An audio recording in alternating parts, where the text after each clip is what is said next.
گلو تزانبو اسرائیل و کرد خویی تکلیه کور و دیروکینه گله کرد نزانن اسرائیل دوست کردایه و پشتگیری آمده نها از جوارا بیجم که چما اسرائیل با کرده و خواستگیرینگه اسرائیل ولاتک بچوک الروجلات ناوین لگلک به هزه ده تکنولوژی و لشکری و دیپلماسی ده هزه گلوباله لچارالی دنیای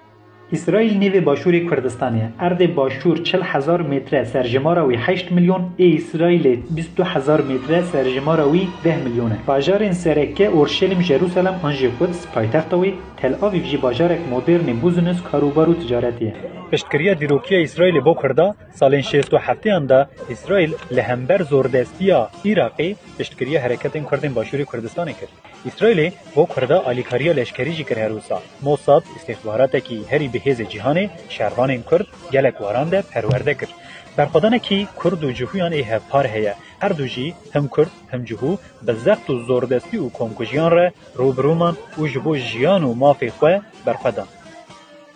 جهیلا گرینگی ژئوپلیتیک و کردستان و اسرائیل هر دو جی به دولت دژمن و دور پیچ کرینه لوما برجواندین به هر دو آلیان جی هفاره تکنیم پاشاروجی د پیواژو دولت بونه ده اسرائیل به سروک و وزارت خو و تم پشتگیری کرد و کردستان دیگه I'm not used to receiving lectures about morality from a leader who bombs Kurdish villagers in رفراندوم 2017 باشوری کردستانی و آخافتنا نتانیاهو گیدون سار میناکیم به همخانه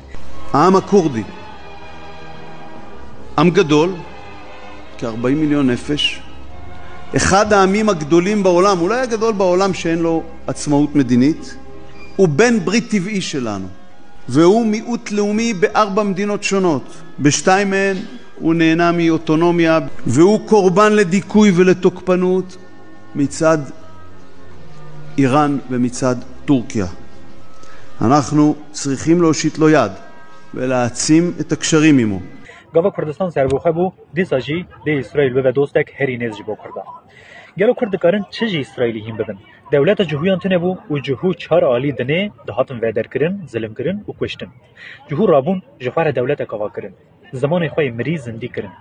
کردی دکارن استراتژیا جنوب زندی بونه دولت آوا کرنه و دیپلماسی جی اسرائیلی فهم بکن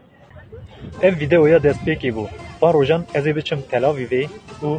Orşelîmê gelek videoyên cor bi cor agahiyên cor bi cor were parve bikim.